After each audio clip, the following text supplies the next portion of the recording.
You are listening to the Emergency Podcast System here on Rumble with Michael Moore. I am Michael Moore, and we are in our fourth day in a row of bringing you a podcast in a series that we're calling Donald Trump's Police State. And it is all focused on Portland, Oregon. We've had, in our first 3 days here, various people from Portland, from a 17-year-old photojournalist to the founder of the Wall of Moms protest group, to the woman who was essentially Portland's founder of the Black Lives Matter movement there many years ago, and also started a group called Don't Shoot Portland. And now today we are doing our fourth, I don't want to say and final episode of this series, because we're going to stay on top of this because we are taking this very seriously. I've said this before Trump was even elected. You must listen to him, and you must take him seriously. He is not just fodder for late night comedians.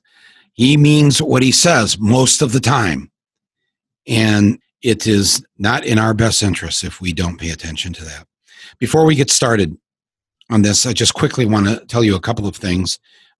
As we've mentioned each day, we have set up a legal defense fund to help those protesters who are dealing with any kind of legal issues, whether they've been arrested, whether they've been abused, attacked, shot, journalists who are being shut down, any of a number of people who are having to deal with this recent action by Donald Trump to use federal forces, secret police, etc., to attack the enemy, the citizens of the United States of America. They're starting in Portland. That's why we're focusing on this, because we all believe this isn't the end of it. So please contribute to the Rumble Legal Defense Fund for American Dissidents. You can find a link right here on the platform page for this podcast that you're listening to. Or you can just go to GoFundMe and just type in Rumble Legal Defense Fund. Of course, I've started it. I've contributed to it, but I need you to also contribute to it. We need to all do this together. Please help the people that are risking their lives. And that's exactly what it is, risking their lives for us. I have to say, too, that in our first couple of days, we are, I believe, we're at the halfway point of the $50,000 goal that we had to raise. So that's just incredible. Thank you to everybody who has contributed to this. I promise you that 100% of your contribution will go to the people who are being assaulted by the police, by these federal troops. Not a dime of it goes to any administrative costs, anything. I'm covering all that. Every bit of this that you give is going to them. And I am working with a number of groups, local groups around the country, who are starting to form and do the actual legal work, and are going to need funds to do the research, do the evidence, trial fees, whatever it's going to cost. We want to be there for them. That's what this fund is for. The other thing I want to alert you to is that if you're listening to this on Sunday, that would be Sunday, July 26th, tonight, I am going to be joining Rashida Tlaib, Bernie Sanders, Jamal Bowman, and a number of people in what is being called the Ilhan Omar for Congress Digital Day of Action. That's the IOFC DDA. It's an actual live stream event, though. Bernie and myself, Rashida, Jamal, and others are all going to be part of this tonight. It's at 8 o'clock Eastern, 7 o'clock Central. We're all going to be talking with Ilhan about her run for Congress. Various, let's just say, elements are putting up candidates in the primary, in the Democratic primary, to try and stop her there. You know what I'm talking about here. The leadership of a certain party, and I don't mean the Republicans. I've not exactly been happy with the squad, and they do not want this kind of progressive in Congress representing the Democratic Party. That's why all of us need to support them. So tune into that tonight. It will be a simulcast, live stream simulcast on Twitter, Instagram, Facebook. I'll have a link here also on my podcast page so that you can sign up to get a reminder for tonight, and it'll show you exactly where to go. But if you just type in Ilhan Omar Digital Day on whatever you're on, Twitter, Instagram, Facebook, Telegraph System, Pony Express, but I'll be on there with Bernie and everybody else. So please join us tonight. So without further ado, let's jump right into this because this is an emergency. We are facing something very serious here. It's clear now that Trump has decided that because he can't go out and hold his big crazy rallies, the tour he's going to do across the country will be with surrogates. And the surrogates are unidentified police and troops in camouflage gear, fully weaponized, starting in Portland, starting to see if how the surrogates go over there for Trump. And if it goes over there, well, they've already announced they're coming to a number of other cities. So this August is not going to look good. And we need everybody's attention on this, everybody's support. And, this is the moment that we've been talking about for 4 years, that many of us have feared that when he would really use more than just his Twitter account to bring about an authoritarian, totalitarian regime.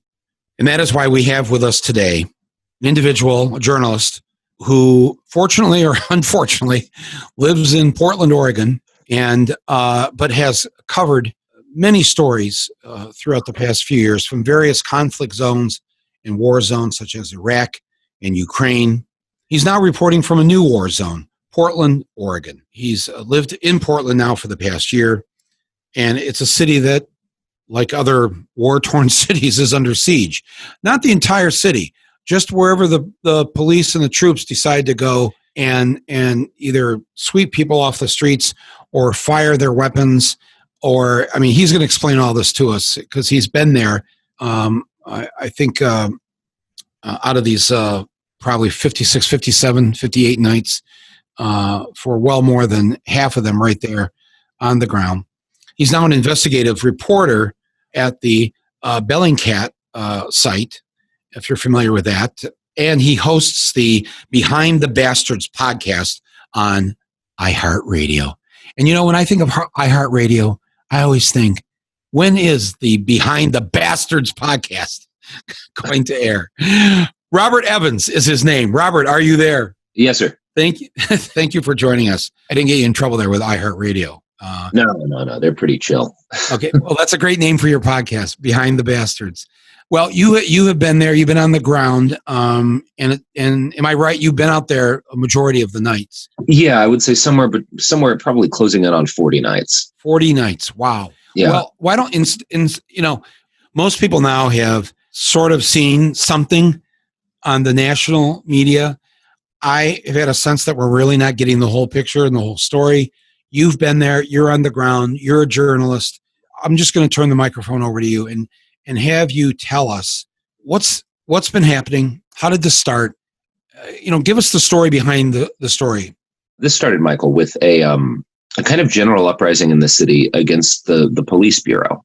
Before the feds ever got involved, before that chunk of this, Trump's kind of stormtroopers aspect of it, before that was any real part of this, you had, Portlanders initially rising up around the 27th, 28th, and then really on the 29th to protest for Black Lives Matter, to protest in solidarity with, George Floyd, with Minneapolis.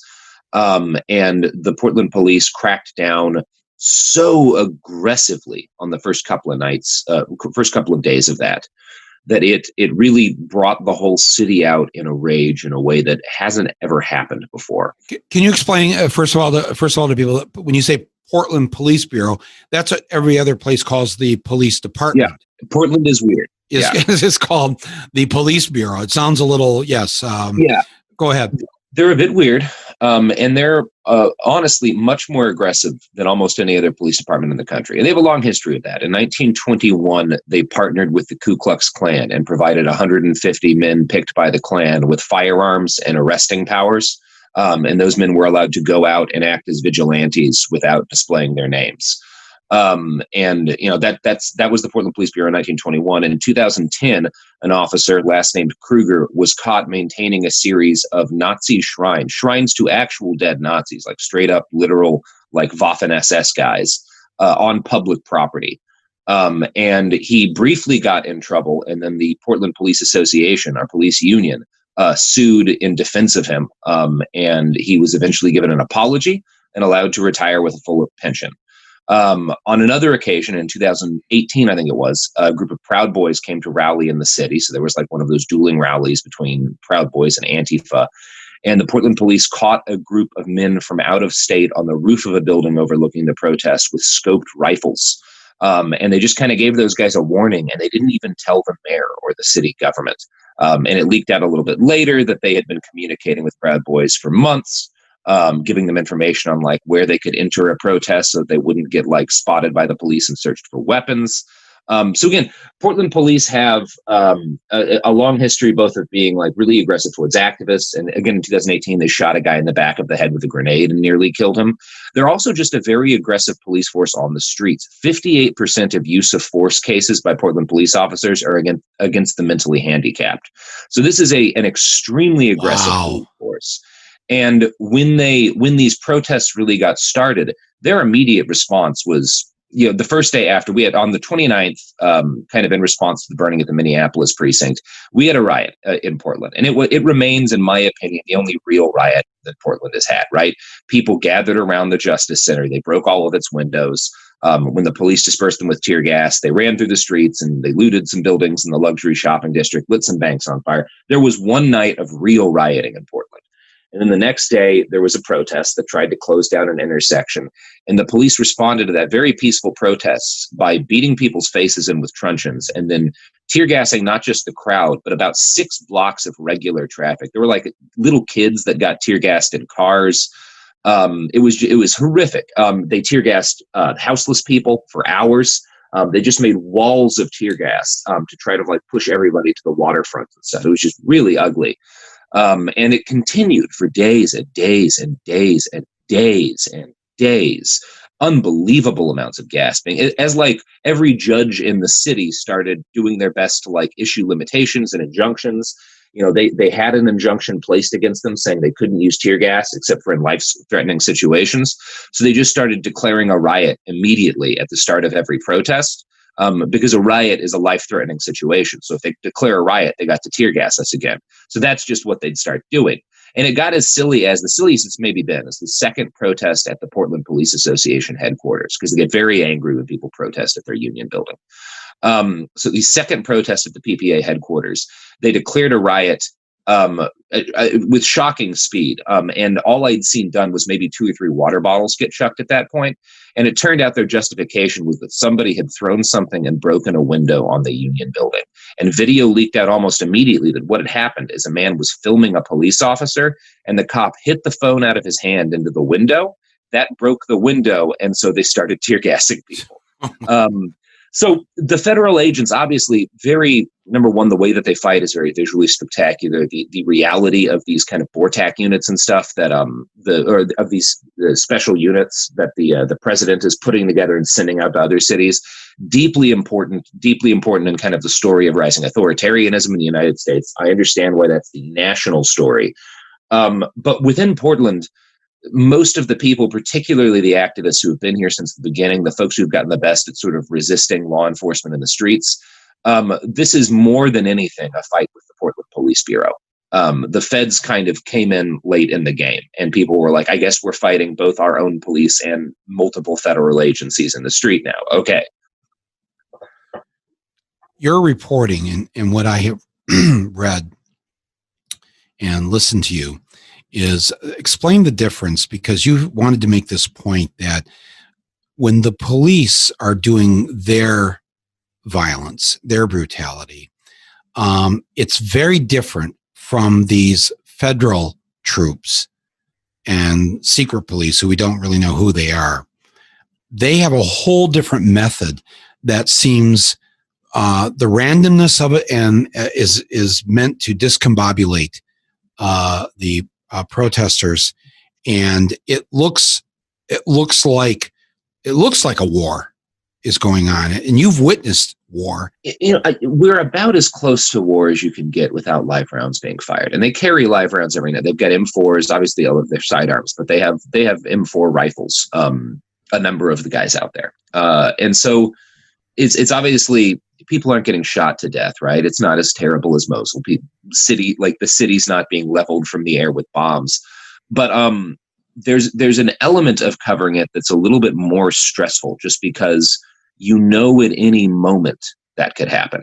Any second. The other night, during a protest, we had a federal agent try to arrest a protester, and the crowd charged him and knocked him down and knocked his helmet off, and he pulled his sidearm. And it was that was the moment where, okay, that could have turned into a new Kent State, right? That guy could have just started firing into the crowd, and then his buddies could have started firing into the crowd. And that every night you go out there, and that level of it is extremely stressful. Because you have this mix of a lot of the protesters are extremely disciplined and very intelligent about what actions they take. But you also have, at this point, the demonstrations are so large, a lot of wild cards out there, right? And Oregon is a city where is a state where pretty much everybody has a gun. So it's one of those things where we're all just kind of waiting to see if something terrible happens. Something terrible has happened. Donovan Labella was shot in the skull with a rubber bullet. A lot of people have been shot with rubber bullets. But it's the kind of thing where it fractured his skull, right? It fractured his skull. And it was very much a military style. It looked like an execution. He was 30, 40 feet away from them. He was holding a boombox above his head, and they shot him right between the eyes. Holding a boombox, right? Yeah, holding a boombox, playing music. And it was one of our local radio stations, or Oregon Live, I think it was, put out an article where they talked to police use of force experts about this. And the use of force experts was a guy from the Los Angeles Sheriff's Department. We're certain that this must have been an accident, because this is not how officers are trained to use these weapons. And they couldn't have known what they were doing, because they just wouldn't do that with a rubber bullet. It's just not what you do. And then a DHS memo leaked out to the New York Times that showed, well, none of these guys were trained in these weapons. So what they were doing was using their riot control weapons the same way that they would have used their rifles in a war zone. I still don't have a handle on who are these guys? The secret ones, the feds are, where did they come from? Who are they? Some of them do look untrained. They look like they're a little confused. They don't know what to do. They trip and fall. They'll slap a cell phone out of somebody's hand and break a window. Well, this is part of the problem, though, Michael. So this is one of the things. There's a lot that's confusing about these feds, right? Because they're from a number of different organizations. They're all kind of under the Homeland Security umbrella. But you've got guys from BORTAC, which is the Customs and Border Patrol, SWAT team, basically. And those dudes have been deployed to Iraq and stuff. A lot of them, most of them are probably former military, maybe former special forces. They're really scary people. And the U.S. Marshals are very scary people, especially when they're doing a charge, because they're real good at chasing people, because they're U.S. Marshals. But then you do have these, I'm guessing other ICE guys and stuff, or people from, other agencies at DHS that maybe aren't as well trained, because you have kind of these the scrub crews too. So when these guys come out, do they have those TSA guys? Are they there? The ones patting us down at the airport. Are they part of this? I haven't seen the TSA out there.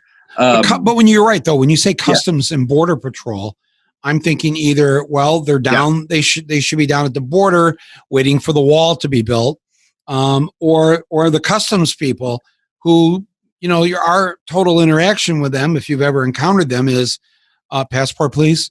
I mean, here's the thing, Michael. These guys, the CBP folks who are out here on the line, they are the ones, because the marshals, I'm going to guess none of those marshals had done any riot suppression work prior to this. The CBP guys have experience using tear gas, and the experience they have is shooting tear gas at migrants on the border. And this is one of the things that I try to really bring home. There you go. That's what we want. Yeah, that's what they should be doing. And the thing I try to drive home to people when they ask, they'll see the crowd surrounding the fence of the federal courthouse, throwing fireworks at these guys, and basically doing their best to provoke them to come out and do horrible violence. And they'll ask, what's the point of this? Why is the crowd, provoking these guys? And it's number one, these guys started by shooting into crowds. But number two, these folks are out doing violence on behalf of the state somewhere, no matter what is going on, because that's their job. They're the people the state sends out to do horrific violence to certain groups of people. And it's usually immigrants. It's usually non-white people who are not citizens and who have that violence done to them in some dark corner of the continent where it's never seen and it's never filmed and the news doesn't care about it. And so part of what the activists who come out and knowingly get assaulted and shot at by these agents every night and make sure that they get shot at and assaulted by these agents every night, part of what they're doing is saying, you're going to do violence because that's what the state has you here for. And as long as the state has you at its employ, you will be hurting someone. So I'm going to make sure it's me. I'm going to make sure it's not some nameless, some person whose name will never be recorded on the border, some immigrant from Guatemala or something. I'm going to make sure it's me because the state can't pretend I don't exist. Do you think that one of the reasons after what night are we in? This is as we're recording this on. I think it's 58, but people have a little bit of a different count depending on if they started at like the 27th or the 29th. Yeah. So let's say we're at 58 or 59 nights of this. Is the reason why they haven't pulled out the live ammo to actually kill scores of people is because they've got a visual problem with that the vast majority of people in Portland are white. It's a very white city, if I can say that. The whitest city in the United States. It is considered the whitest of the larger cities. It is the whitest city.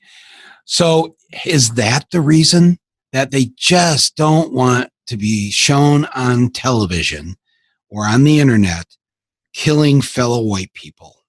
And that, because that is not going to win the election. Yeah, especially now that you've got all these, middle-aged suburban moms coming out in increasing numbers to these protests. Like that, I think there is an understanding. It's like the other night we had a moment where a local woman just walked out naked in front of one of these federal firing lines and like sat down in front of them and was like, if you're going to shoot me, shoot me. Like, if you're going to claim I'm violent, I'm literally naked. Like, I have no weaponry on me. Do what you're going to do. And they backed off because they do, especially when you're looking at kind of the difference between federal agents and police. Federal agents are broadly smarter. So I do think there's an understanding there that like this might not go well for us. It is one of those things. I worry that when the seal is broken, it will be pretty total, right? What's the seal that's going to be broken? The seal is shooting live rounds into a crowd. Once that's started, they're not going to put the bullets back in the briefcase. Yeah, I worry. That's one of the things I worry about. There's a lot of things I worry about. Just for the sake of like the press corps that I've gotten to know and that I'm very proud of working with. They've done a magnificent job of rising to the occasion of covering this. But they've also learned how to cover conflict in a situation where all of the rounds are less than lethal, right? So there's danger, sure, and some of us have gotten pretty badly hurt.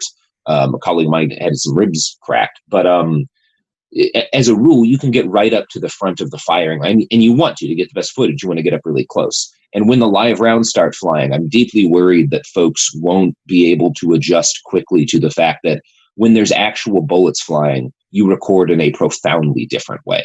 Right? Your whole goal is to get and stay behind cover, move from cover to cover and never be exposed. And you can't be up to you just can't be that close. Like you'll get killed. And so that's something that like I have nightmares about is just like what's going to happen if that switch occurs suddenly. Will people react both within the crowd and within the press corps quickly enough to protect themselves? You wrote that you don't think that there is that ultimately you kind of know, and the reason maybe you're having these sleepless nights is that there probably isn't going to be a way to avoid this. Yeah. I mean, it's hard to see if this continues, how it doesn't escalate to that point, right? Because it's already come so close to that. We've had multiple nights now where people have attempted to tear down the facade of a federal courthouse. And like we had like phalanxes. We had these lines of federal troops opening fire and throwing grenades at a phalanx of people with shields and leaf blowers 30 feet away from them. And these folks in the shields and leaf blowers were like getting, again, 30 feet away from these agents, some of whom have actual rifles, and just hugging bottles at them. Which is people have really lost their fear of the federal agents. But it's also we're on the edge of a razor here. And what's on the other side of that razor? I worry it's a lot of dead people. Yeah. I worry it's a lot of dead people. And there's at this point a huge amount of commitment in the streets, right? There was from the beginning a lot of commitment to Black Lives Matter, and that's still very much centered in sort of the signs people bring, the protest chants people make, a lot of the actions, like the kind of goals that people have is, defunding or abolishing the police, depending on who you ask, and reinvesting that money in the Black community. So there's a lot of commitment to that. But it's also, at this point, after almost 60 days, there's a lot of, it's very personal to a lot of people, right? Like, it's not just, I am marching for Black lives because I believe in this cause. It is, I personally and my friends have been horribly injured and assaulted by these exact individuals. And so I'm specifically angry at them too, right? And so I don't see people backing down. And you've got this situation where basically a whole city has completely lost its fear of the police and now of the federal agents. And they're going to keep pushing because they want them gone. And I don't think the police or the federal agents want to go. So at some point, you've got this unstoppable force, or at least so far unstoppable force, that's going to meet this immovable object. Last night, a new line of protesters showed up to join the moms line to protect the protesters. A group of veterans, of American veterans from the armed forces, showed up to lock arms to defend the protesters from the police, from these shock troops. That was an amazing thing to see. I don't know if you were there or not, but it was... oh, yes, I was, yeah. Well, tell us about that. Yeah, we've had, this is kind of part of a thing that's been an increasing trend in the protests for the last week or so, since this has really become a national story. You had, after the video of the federal snatch vans, the feds and unmarked vans pulling people off the street, after that went viral. Yes. You had a large group of not a large, it was initially just about 75 mothers show up to protest against. That's a lot of moms. 75 moms showing up. That's a decent number. Yeah. That number has grown. So they showed up and they were like shaking the fence at one point because they were very angry at the fact that there were federal snatch teams in their town. And they just got the ever-loving hell tear gassed out of them. And the thing that tear gas does, it does clear crowds that don't know how to deal with tear gas, right? It is effective at that. But more than anything, what it does is make people want to come out and fight the cops. Because while tear gassing sucks the first time it happens, there's also a whole set of tactics to deal with it and cope with it and like move around it.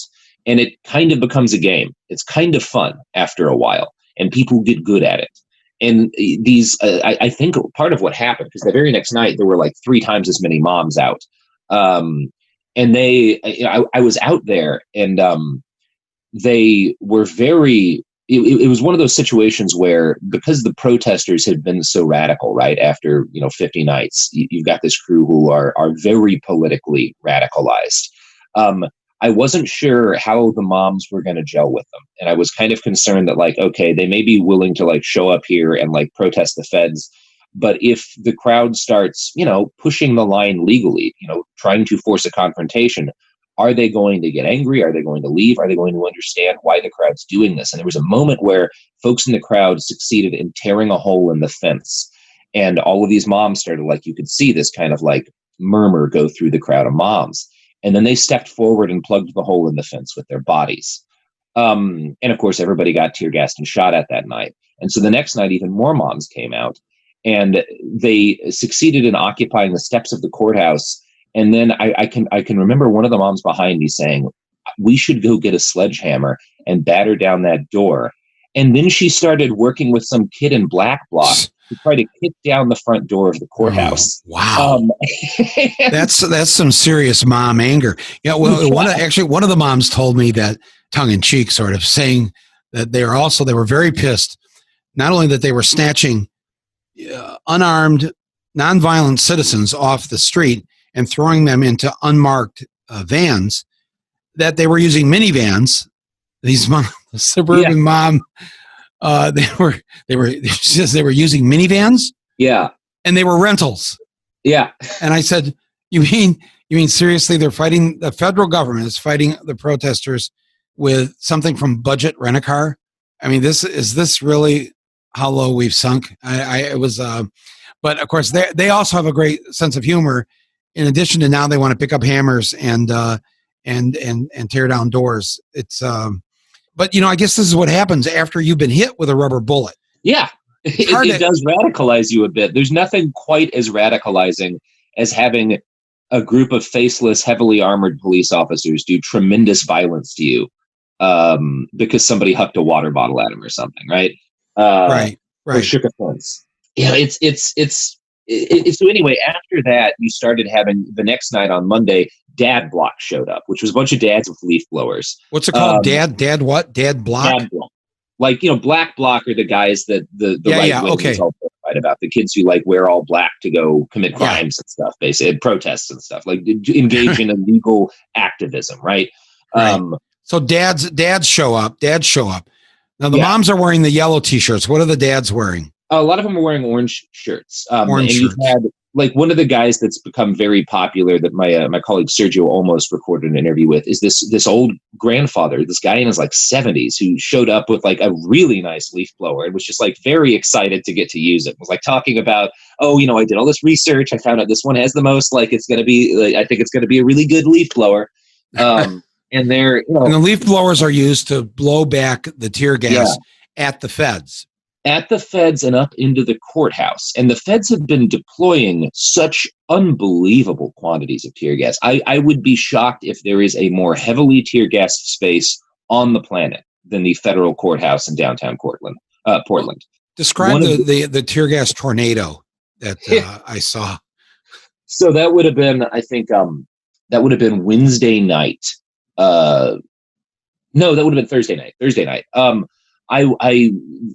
was a night where the feds actually came out and did battle with the phalanx. So you had this federal battle line and you had this shield wall, and the feds were shooting gas. People were hucking it back, throwing bottles back at the feds. The feds were throwing grenades and shooting impact rounds at them. And you had this street fight between the two groups.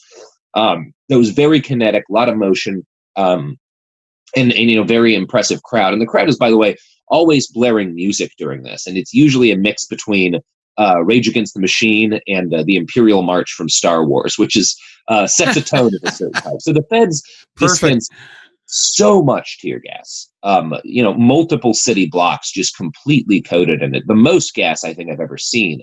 And at one point, as I'm sort of stumbling away from this fight, trying to clear my head because I've just had grenades go off in my face, I look to my left and there's a tornado. I guess you'd call it a dust devil to be a little bit more precise, but a huge spinning column in the sky of tear gas. It looked like a tornado of tear gas that was just blowing in the center of the right next to the park.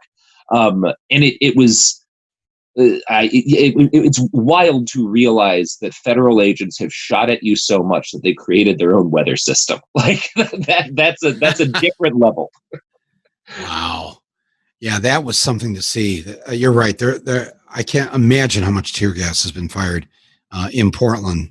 It's amazing the degree to which, I mean, before the feds even came into it, I had been tear gassed well over 100 times, just by the police, right? And I've lost count at this point. I just assume any night I go out, I'm going to get gassed about a dozen times, and that's been pretty true so far. And you're there reporting. You're not leading the demonstration. No, but there's no way to avoid getting if the way that both our police and the feds use tear gas is very indiscriminate. They just cover large areas in gas, so there's no avoiding it as press, right? There are different times at which the feds have been better about not shooting press directly with impact munitions. Although I've been shot directly with a lot of impact munitions by the feds.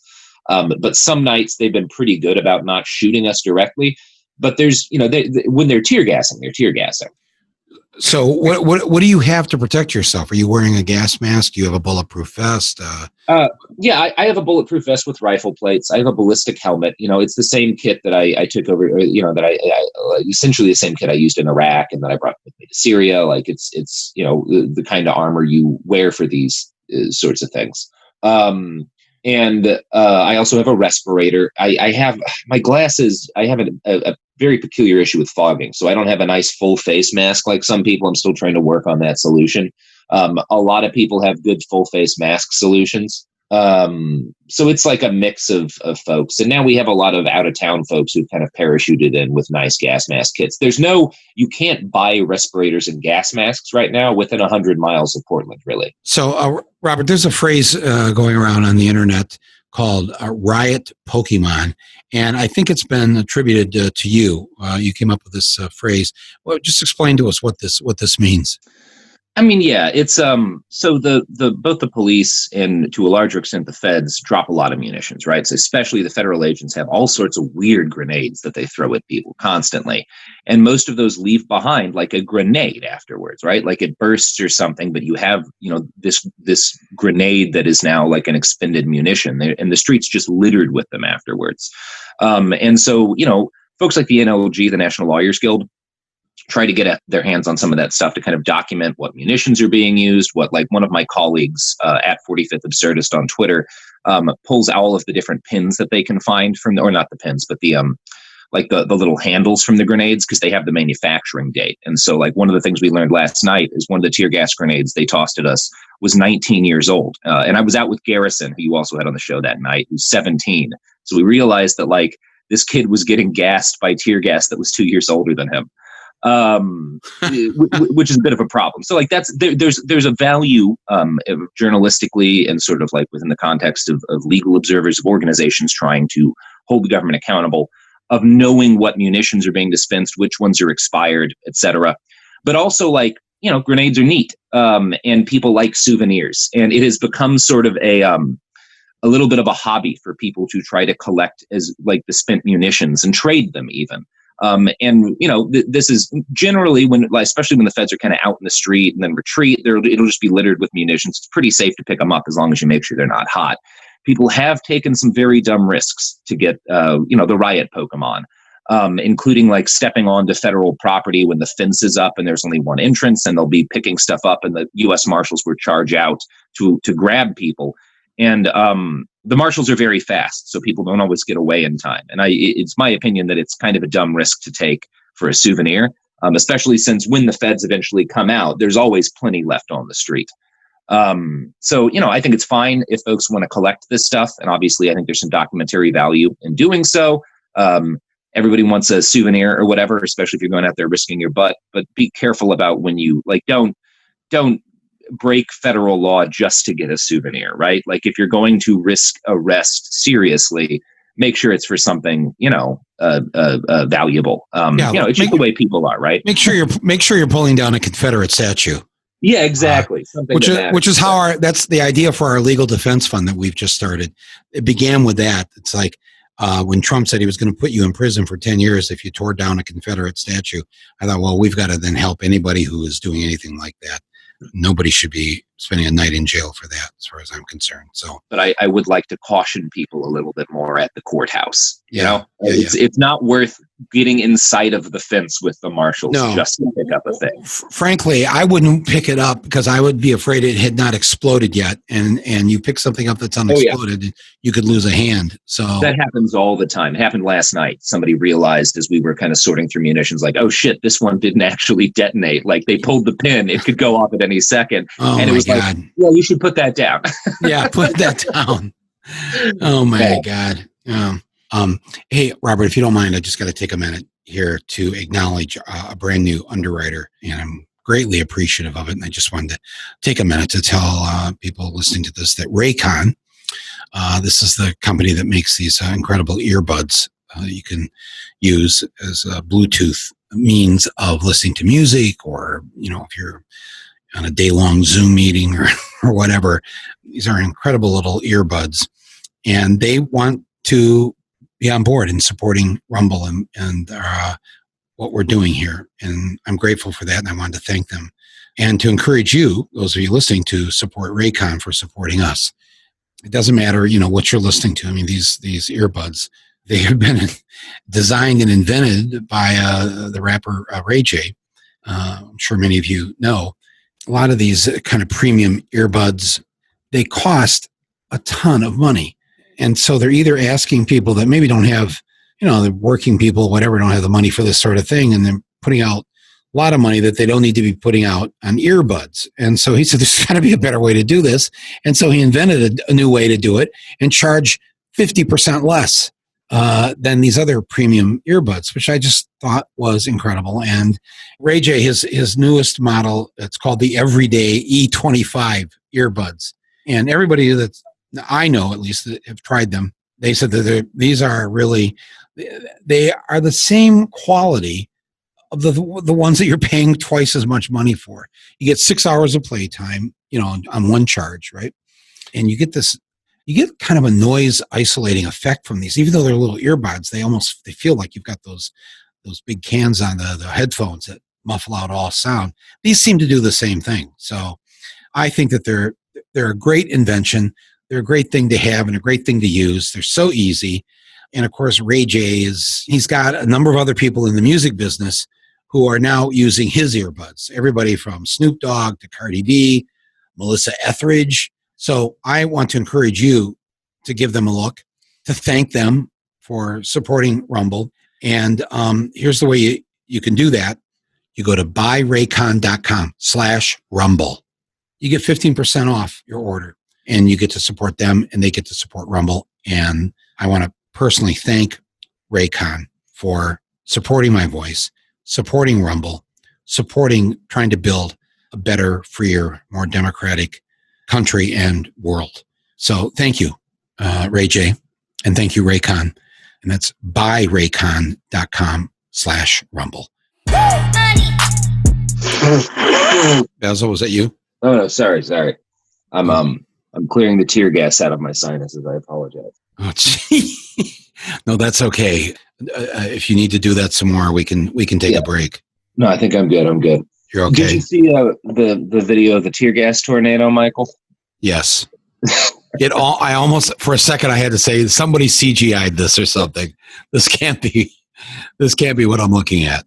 No, that's kind of how I felt seeing it in person, just turning a corner and like, oh, there's no way. Right. Yeah. They've shot us so much, they created a weather pattern. Right. Those of us who don't live in Portland, but know that this may be coming to our locale sometime in the next month or two. Yeah. I mean, what do we need to have on hand to protect ourselves? So I've got a backpack. What should be in that backpack, and what should if I'm going to go out to what I believe is, obviously the people are peacefully protesting. When I say peacefully, by that I mean the protesters do not bring weapons. They don't have guns. They're not there to hurt other human beings. They may not have much respect for the property of the police state, but they nonetheless are not violent people in that sense. I have seen people shoot fireworks at the feds, given like it's one of those things. I've also had those same fireworks shot at me because the crowd misses. They don't do damage, right? Like they char your pants a little bit or something. These feds are in full body armor. I have never seen people do anything to the federal agents that had any real chance of seriously harming them. So what do we need? Yeah, what do we need in our backpack when they come to our town? Some sort of respirator, full face if you can get it, and if that's a realistic possibility to you. Because if you're going out to protest these guys, do not wear contact lenses. Tear gas can react with contact lenses in a way that will fuse them to your eye and blind you. That it doesn't always happen, but it can. Don't wear contact lenses to confront people who are going to tear gas you. Wear your glasses. Wear goggles over them if you can. Work to find a solution that doesn't fog up your eyes. Get a good helmet. It doesn't have to be a ballistic helmet, but a multi-impact helmet, like a derby helmet, is ideal. But not a bicycle helmet. That'll work if you have nothing else, right? It's better than nothing. It will probably save your life if you get shot in the head with a grenade, but the helmet will be, done after that. Right. And then I would say some form of armor for your chest, particularly your sternum, right? In Seattle a couple of weeks or a month or so ago at this point, a young woman was hit in the heart with a rubber bullet, and it stopped her heart temporarily. She thankfully was resuscitated by medics. But you want to, and you don't need ballistic armor, right? Because body armor is sold out basically nationwide at this moment. If you were to just kind of sew together, like, get a shirt and bundle up a bunch of other shirts underneath it and kind of sew a little armored panel so that you've got, a couple of inches of t-shirt padding just directly over your chest and sternum. That will help to protect you from the rubber bullets. If you could get like like a life vest, like something you'd wear on a kayak or something, that will be very adequate protection for impact rounds. So yeah, that's kind of a basic defensive kit. You want to cover your eyes, you want to have a respirator, and you want to have a bunch of bottles of water, ideally with a squeeze top, because you're going to get the hell tear gassed out of you. And the most important thing to learn about tear gas, if you've never been tear gassed, it's scary, it's painful, it sucks. For 99.9% of people, you'll be fine. Just don't panic. You'll feel like you can't breathe for a little while. Just walk away, don't run, wash your eyes out, call out for help if you need it. You will be okay. You will recover relatively quickly. Tear gas, unlike mace, as soon as you start washing it out, you tend to get rid of it fairly fast. So, and that's really the truth with all of the weapons these guys deploy, right? Except for live rounds when that happens. But all of the non-lethals, they are meant to scare you and make you uncomfortable. But once you get used to them, they don't really have much effect, which is what we're seeing in Portland, right? These crowds don't even scatter when they get tear gassed and grenaded now. So isn't the whole idea of them sending these troops to Portland to scare the rest of us who don't live in Portland? Like, yeah, isn't that the idea? I would think. Yet it doesn't seem to be working in Portland, and it seems that the crowds just get bigger. And I think it's been inspiring to those of us who live in all these other cities across the country. Not that we want the federal government to be sending these unidentified troops to our cities, but they should know that we're not going to back down. We're going to stand up. We're not going to take this. Are they getting the message? Are the feds getting the message by now? Or do they need more of this? Or do they want the actual war where they actually kill American citizens? I don't know. I just don't know, Michael. I don't know what these guys as individuals all want. Last night, there was an interesting moment where there was a young woman who was up at the fence yelling at these agents about like the kind of things they were doing and asking them if they were really okay with this, if like they were, if they thought that this was acceptable behavior.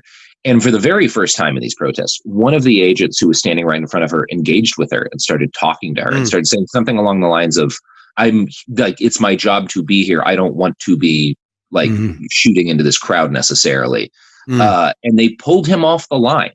Of course. And it was one of those things where it did look like she was kind of having an effect on this guy, which is why they pulled him off the line, which I hadn't seen before. And I can't tell you if that's really having an impact. I do think these guys are getting progressively more miserable in there. Because here's the thing, they've deployed so much tear gas and it always gets blown back at them that the courthouse they are protecting has been rendered almost uninhabitable.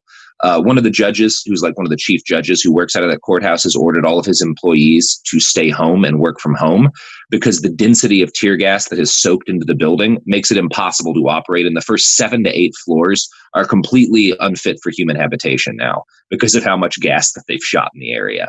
Well, especially anybody who's got lungs that are compromised, if you have asthma or it's got to be, it's got to be pretty dangerous to think about even going to work in a place like that. Yeah. And aren't we also in a pandemic that has something to do with lung issues and a virus that is aiming at everybody's lungs to suffocate you with 1,000 million tiny little microscopic blood clots? That's what what COVID-19 does. When the police started firing tear gas grenades randomly into traffic, I wondered, this doesn't seem like a good thing to do during a pandemic, but also like, it just doesn't seem like a good thing to do because you're blinding people who are actively driving cars. But so I don't know. There's not a lot of care taken for the human health consequences of dispersing these gatherings. Which is like one of the really messed up things is that at the end of the day, the damage that has been done to this courthouse is like $50,000, right? Worth of damage. And they have spent, God, it's got to be hundreds of thousands of dollars, if not millions, in manpower and munitions, defending this thing from this crowd. And it's one of those things where people joke about burning the courthouse down. Nobody's going to burn the courthouse down if the feds leave. They might occupy it and turn it into a ribs restaurant. Yeah, but tell us about Riot Ribs. Well, Riot Ribs started as just this one guy, Lorenzo, showing up with a grill to cook ribs for people. And he was just kind of repeatedly tear gassed as he was doing it. So he shows up with a grill to cook ribs for the protesters. Is he making money on this, or No. He's giving away the ribs for free to anybody who's hungry? Yeah, that's the whole thing about the restaurant is everyone eats as much as they want, and nobody pays. They take donations, and at this point, they actually have stopped taking donations because they got so many, and it's like they were like, look, we don't know how to spend all of this yet, so we're not going to take donations anymore for a while as we try to figure this out, because it's turned into more than just a restaurant. Like, not only do they cook for, they might be feeding a couple of thousand people a day at this point, like an enormous amount of food. Wow.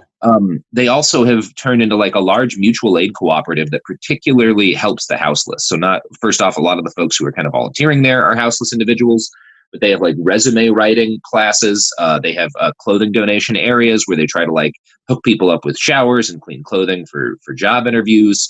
They provide kind of a safe place for people to be. People set up tents to even sleep around there. It's it's honestly like one of the more impressive organizations for helping houseless individuals in the entire city of Portland. And it has kind of arisen completely ad hoc. Lorenzo was there at the beginning, but it's kind of evolved into this sort of collective of men and women who just have been like, the thing that I'm going to do for this to help with this uprising is cook food for people and make sure that there's always buckets and buckets of water and snacks and stuff and wipes for the people who need it. It's a really impressive accomplishment, and people love Riot Ribs. Folks in that crowd would die for Riot Ribs because they're just such good dudes, right? Like they're and women, obviously at this point. They're just have been very committed to supporting this uprising, and in a way that's like, there's no fancy like theory sort of applications. Nobody's talking about like leftist political theory. These guys are just be pretty straight up. It's like people should be able to eat when they need to eat. People should have the stuff, to the extent that we can provide it, that they need to be comfortable and healthy. We don't want cops anymore, right? And that's their hard line, and it's been pretty beautiful to see, and it's kind of a perfect example of how, if you really want to be, oftentimes the most effective leftist political action is not executed by people who have read a single work of political theory in their lives, but who know fundamentally that like what is necessary is for people to take care of each other. And that's kind of the thing that I find most inspiring about the whole Riot Rib story. Well, that's a great way to put it. You decided a year ago to move to Portland, long before all of this started.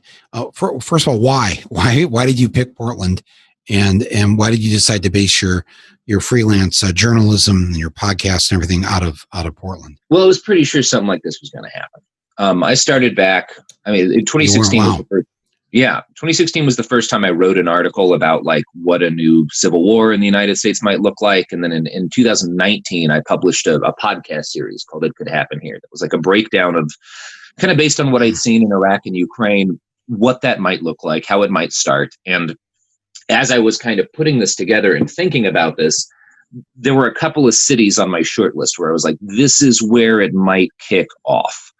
And Portland wound up being pretty close to the top of that list. And because, I just like the Pacific Northwest, I decided, all right, this is the city I'm going to kind of gamble on, because I want to be there for a while. I want to understand the streets. I want to have connections built up in the local community before what I think is going to happen happens. And thankfully that wound up being, I picked the right place. I don't know if a civil war is going to ensue, but this is an important story, and I'm glad I've been able to cover it here as someone who lives here. What were the runner-up cities that you might have that you thought in looking at? Because you're right, this just didn't happen. This is a culmination of a long number of years and decades, frankly, because you've covered the white supremacist movement, you've covered the neo-fascist, and this has been something that has been on your beat. But I'm just curious, if it had been Portland, and I think people listening to this would like to know, where you think those other cities are that may become the flashpoints for whether or not we're going to save our democracy or not. Yeah, Charlottesville and Richmond are two other areas that I looked at. That's interesting. Yeah, those have both had Richmond's had some really, really high intensity protests and actions very recently, and so obviously we all know about what happened in Charlottesville in 2017.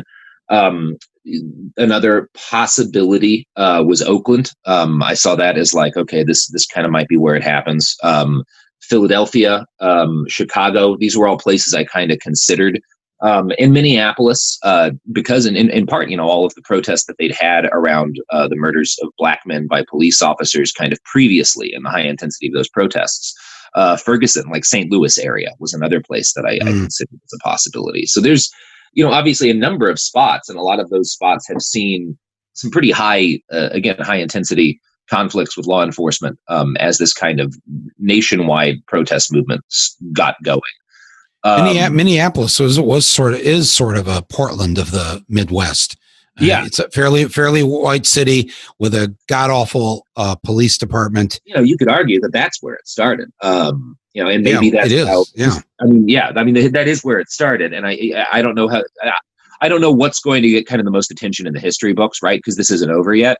So we'll see like where it is, but obviously Minneapolis had, I had a ticket to fly out there, the night after the riots started in Portland, and I opted to stay here after that.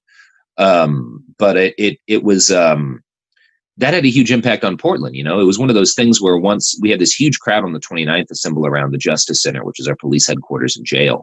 And it was like the night after the 3rd precinct had burned. And it just became immediately obvious as soon as this crowd gets around the jail and there's no cops present. It's like, oh, they're gonna try to destroy this building, and they almost immediately, spontaneous burst of anger from the crowd. They started shattering all the windows and throwing fireworks in, and it was just kind of this like, oh yeah, Portland, I think might feel just a little bit shown up by Minneapolis. What do you make of this? Trump has threatened. He's going to send troops to Albuquerque, Chicago, Detroit, Baltimore. And at first, the mayor of Chicago was very much against this and said, no way. And then a day or so ago, she sort of caved in. And I don't want to say it sounded like she was welcoming Trump sending the troops there, but do you follow what I'm saying here? It was disturbing to me. It is unsettling. Why did she do that? Why is she doing that? Because I for one thing, as somebody who's kind of invested in the political status quo as it exists, saying we are going to say no to the federal government about the deployment of federal agents in our city, that's a scary thing to consider. That's not secessionist quite, but you're on that pathway when you start saying stuff like that, when you start trying to kick federal agents out of your city and stop them from defending federal property. That is, that's a line, right? And it's could be a career killer. You may not end up on a list of potential vice presidential nominees. Yeah, it could be a career killer, but it's also like, if you do that, how far are you going to go, right? How far are you going to go in trying to stop the federal government from doing this? Are you going to, are you going to deploy the National Guard to fight the federal agents? Like, what is the line here? Well, that's what the prosecutor, the DA in Philadelphia, right? He said yesterday that you'd better not send these feds here or I'll have them arrested. I'm like, wow. That's an interesting line if that gets crossed. And we're having that in Portland, where the City Bureau of Transportation, the feds have erected this massive fence around the property. It's become the site of a number of battles. And the Portland Bureau of Transportation has declared the fence illegal because it blocks a bike lane and are demanding it be torn down. So we're having all these moments that haven't really come to fruition yet, but it's like we're having these increasing conflicts between state and city level governments and the federal government. One of the members of our city council in Portland has started referring to them as federal troops and federal occupiers and started referring to our mayor, Ted Wheeler, and other politicians who have worked with the feds as federal collaborators. Right. That's like there's. I have to say this is our fourth podcast in a row, 4 days in a row in our Portland series here, and each of my guests on the previous 3 days just went after the mayor. I was a little. I didn't realize what the internal politics were, but because you see him out there, he was getting tear gassed and Trump was saying things against him, and so you think, oh, okay, but no. At least from my other guests, they had a long list of complaints of what he did or didn't do in the months and the time leading up to this. He was very much in favor of tear gassing and beating back nonviolent protesters. He's the police commissioner. And again, I've probably been tear gassed personally 100 to 200 times by his officers. And more to the point, because I'm a big boy, I've seen a lot of children tear gassed and a lot of houseless people tear gassed by his police officers. And he couldn't have cared less. So the fact that he sees some political hay and that there are feds here now and decided to go out and get gassed on film, I couldn't care less about. One of the very few things that everybody in the city of Portland seems to agree on now, and I'm talking about like the far right demonstrators, far left demonstrators, and even the police, is that Ted Wheeler is a very bad mayor. Wow. Yeah, I appreciate all of you sharing that with us, because that's not what's coming across on the in the national media. But he's got great hair. I think he knows how to present himself to the national media. It's always the hair. Yeah. But we've got two mayoral candidates. I don't endorse mayoral candidates, but we've got two of them who I think would be perfectly wonderful. One is Theresa Rayford, who you've had on the show, I believe. Right. And who is like a kind of leading Black Lives Matter activist in the city of Portland. She's also helps to run an organization called Don't Shoot Portland, which has been very active in trying to reduce the ability of the police to use munitions. She's wonderful. And we have Sarah Iannarone, who has gotten tear gassed a number of times out at these demonstrations, and who's kind of from the beginning been arguing for the demilitarization of the police. So if you're like, I think Portlanders are increasingly looking at, I think Ted Wheeler's reelection chances are certainly lower than they were a year ago, right? He's in a runoff against Iannarone, but Theresa Rayford's a write-in candidate. So we'll see what happens in November. The evidence that we have from the most recent polls shows that like he's neck and neck with Iannarone. And I don't know what's going to happen. But I just can't. I don't endorse a specific candidate, but it seems from an objective standpoint, as someone who has been witnessing this the whole time, that Ted Wheeler has made every decision possible to escalate and to allow the police to escalate this situation. I can't think of a single action he has taken that has actually helped matters. Jeez, wow, that's not a very good review of a Democrat who considers himself a liberal. I just want to read you something here that you did an interview with the New York Times, and you said that Portland is being used as a bellwether to see what this administration can get away with, and also what works to quell protest. The police tactics don't work. This is when we were on night 50. He said, we're on night 50. There's this knowledge, I believe, in the more lucid chunks of the administration that this problem will get worse in the next month. August is shaping up to be one of the hardest months in our nation's modern history. September may be worse, and it will have to come to a head.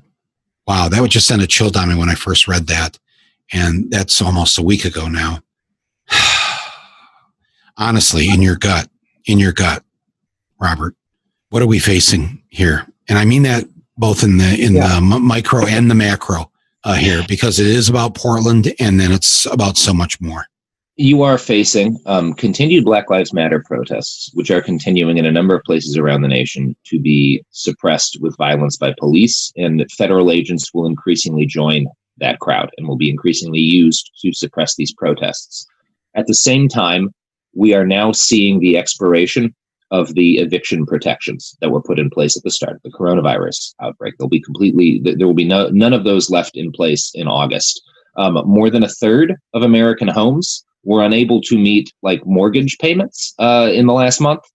You have something like at least a fifth, I think, of people in this country unable to meet rent. You have the unemployment protections, the additional like $600, a month that was coming into people on top of a week, each week, or a week, that's expiring. And in general, the people who went on unemployment at the start of this, their unemployment is expiring. So you have in August and September the largest number of Americans, maybe in this nation's history, who will be staring homelessness right in the face and is an imminent thing, and who also will be unable to provide food for themselves and food for their families. And you have that happening as protests are continuing at a pretty high intensity all around the country, and as federal agents are being dispatched to quell them. And one of the things that we've seen in Portland is that a lot of this has been fueled by folks who don't have work right now. And who have been able to be out in the streets and to make this their job, to make this the thing that they put all that effort and time into. And you also are seeing in a lot of cases, like what you've seen in Portland with Riot Ribs, where the infrastructure has been set up to help people who are food insecure, who are having difficulty surviving because of their financial situation. So you have this situation where people are going to be more desperate than ever, where a lot of the resources to help them will be in these collective movements, and where there will be constant and spreading demonstrations against federal power, and increasing probably sizes of people, numbers of people on the street. So it is a tremendously dynamic and worrying situation that could go in almost any direction, right? Everything's kind of teetering on the edge of everything else at the moment. And anyone who tells you they know where this is going to go or where it's likely to end up is, I think, a liar. But the confluence of factors right now, if there aren't immediate protections extended to keep people in their homes, to keep people fed, that are pretty robust, you're going to have maybe tens of millions of Americans with nothing to lose. On a note of hope, and people who listen to my podcast know that I consider that one of the dirtiest words, in the sense that we're often being offered false hope, and not realistic hope. And so I try to keep that when we talk about this real here. And I'm just curious what you think. What can we do, those of us who are listening to you right now, what can we do to win? And by winning, I mean not just beating back these federal goon squads that are being sent to the cities, and not just getting rid of Trump. How can we come out of this? What are we fighting for? Those who are taking to the streets and those who will take to the streets in August and September, what is it exactly that we are fighting for? And I think if we all have a clear picture of that, I mean, we know viscerally what we're fighting for. Yeah. The things you just mentioned, the basics: a roof over your head, food on the table, perhaps someday again a job. But right now, to beat back, I almost feel like we're beating back a force of our recent history. And when I say recent, 20th century, 21st century history, that made the poor poorer and the rich richer, squeezed out the middle class, and have most people living, at least a majority of Americans now, over 50%, live from paycheck to paycheck.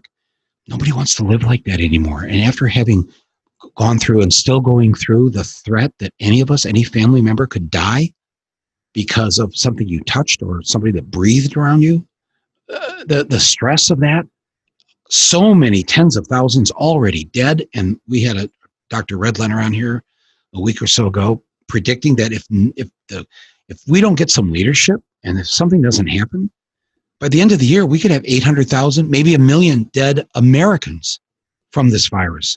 So you've got all of this perfect storm coming together, what I call the three viruses: COVID-19, Trump, and the overall racist and capitalist structure of how this country functions.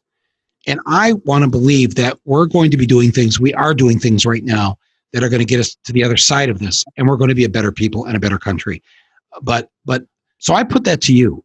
What is it that we need to do, that we can do to, when I say win, I mean win in the sense of defeating these three viruses and coming together as a people, regardless of class or race or whatever, to support and be there for each other. That to me is the win on the other end of this. How do we get there? A lot of what we are doing, and a lot of what I think people are really saying and expressing when they say Black Lives Matter, is that all of these issues that you just mentioned have a common origin point, and it is the fact that this nation was founded upon the slavery, the enslavement of Black bodies, the commoditization of Black bodies, the dehumanization of Black bodies, the dehumanization of Indigenous bodies, the theft of Indigenous land. Yes, I call it founded on genocide and built on the backs of slaves. Yes. And as a result of that, this has been a nation from its very beginning where there have been large classes of people to whom it is okay for the state to do unaccountable violence. And that has always been a factor in policing from the very beginning of policing in this country. And it has always been a factor in the way our government works. And when you say the reason all lives matter is such an offensive chant is because they never have in this country. And if Black lives don't matter, and if Indigenous lives don't matter, one of the things we're seeing in Portland with the violence being done is that if Black and Indigenous lives don't matter, eventually no one's lives matter, because that's how the state works, right? It will continue to expand the core of people to which it can do unaccountable violence, because once that's the way things are rooted in, that's the way they keep going. That's the point of that quote, and I think it was Niemöller who said it, about first they came for the communists, and I was not a communist, so I said nothing, right? This is what fascism, what authoritarianism always does. And so the only real response to this, you talk about the need for leadership, and I certainly think there are things that could be done politically that would help the situation. But more than anything, I don't think what we need is any kind of centralized leadership or centralized leader. I think the thing that will save us from this is if enough people in this country become ungovernable.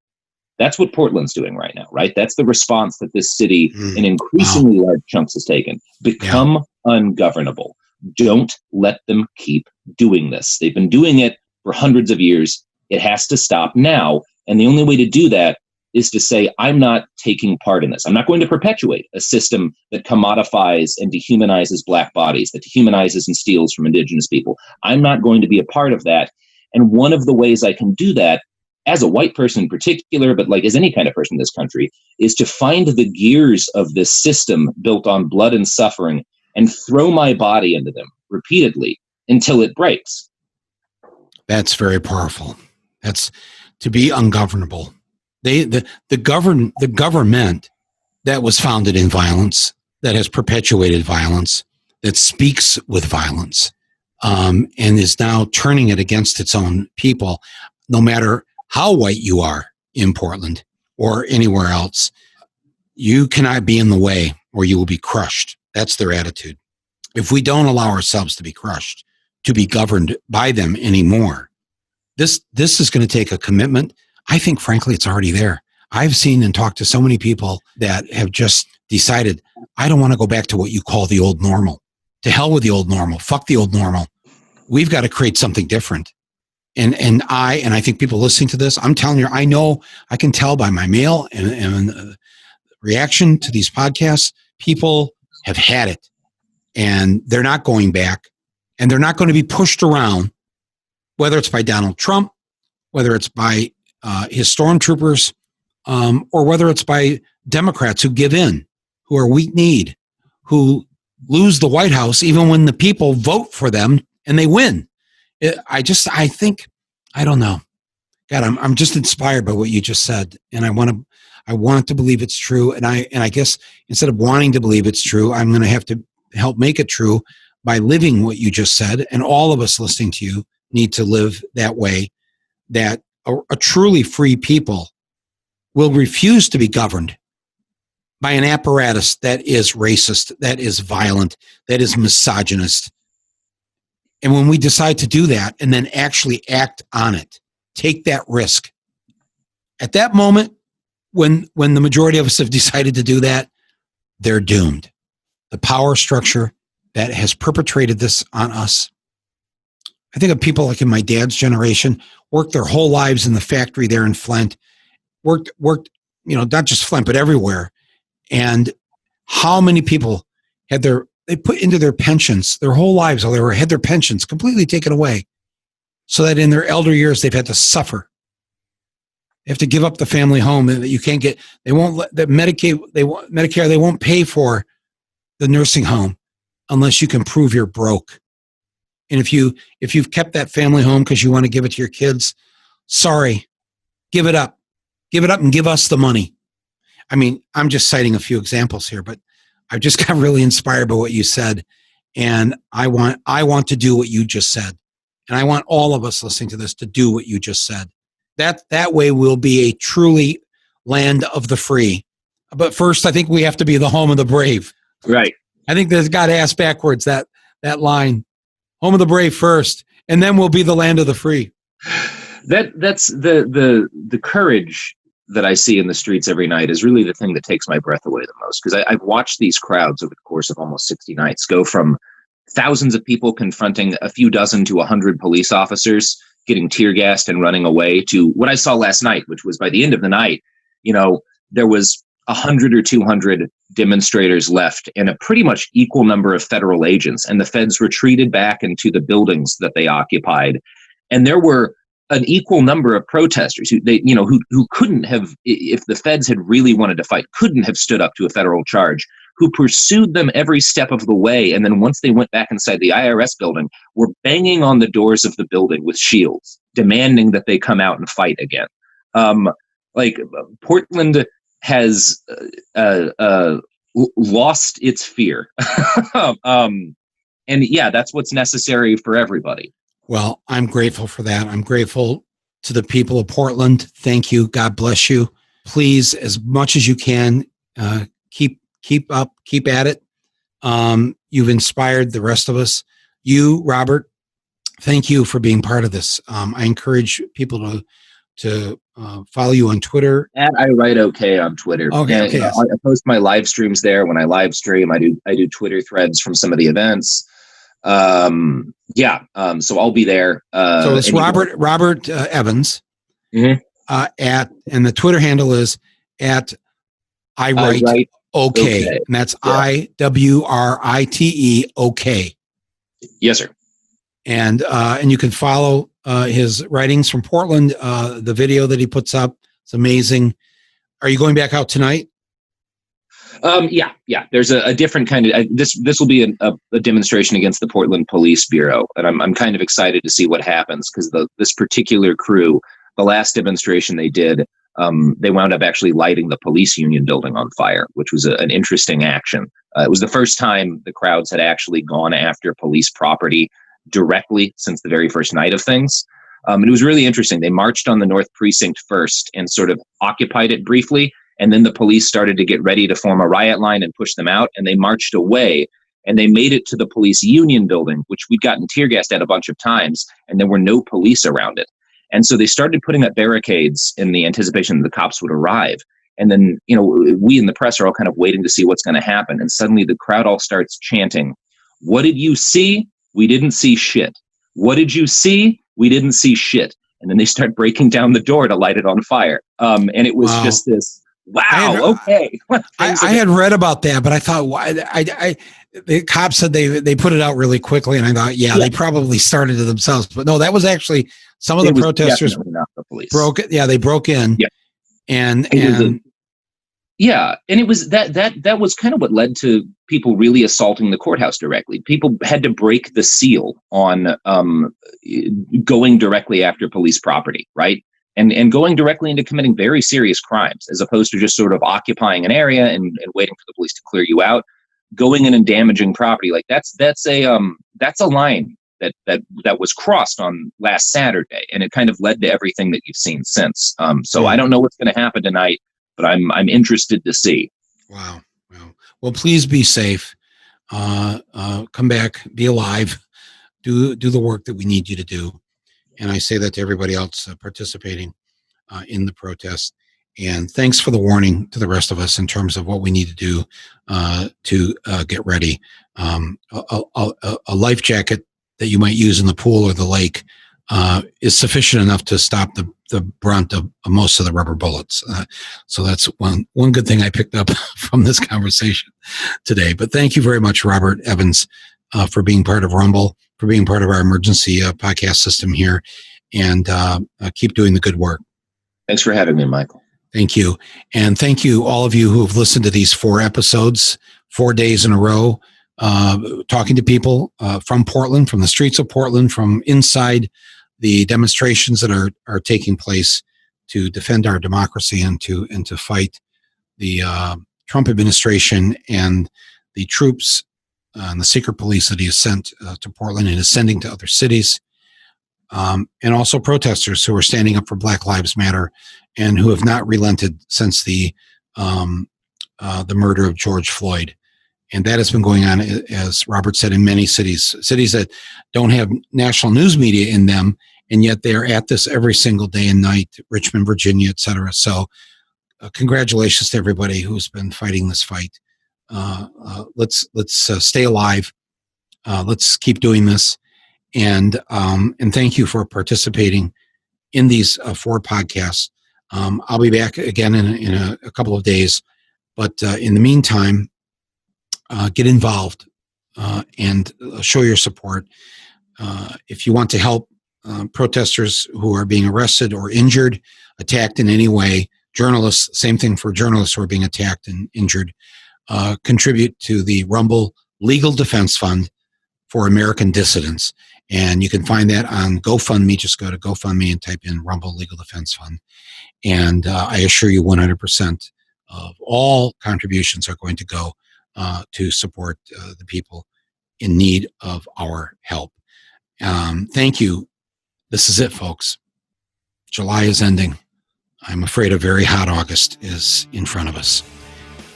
And the result of all of this can be incredible on the other end of it, but that'll be up to us. I want to thank our executive producer for Rumble, Basil Hamden, who's done such a great job of finding and talking to the people in Portland. Also our editor and our sound engineer, Nick Quaz, and to everybody else who's lent a hand to this podcast. And to those of you who are listening, write to me. I read all my email. You write me at mike@michaelmoore.com. You don't even have to write that down. You can remember that. mike@michaelmoore.com. And if you want to send me a voicemail or leave me a voicemail, actually, just click on the link and it rings me and it leaves a 1 minute. You can leave a 1 minute voicemail. And I listen to all my voicemails. I read all my emails. So I'd love to hear from you and hear your suggestions here for Rumble. It's much appreciated. Thank you, everybody. And we'll talk to you in a couple of days.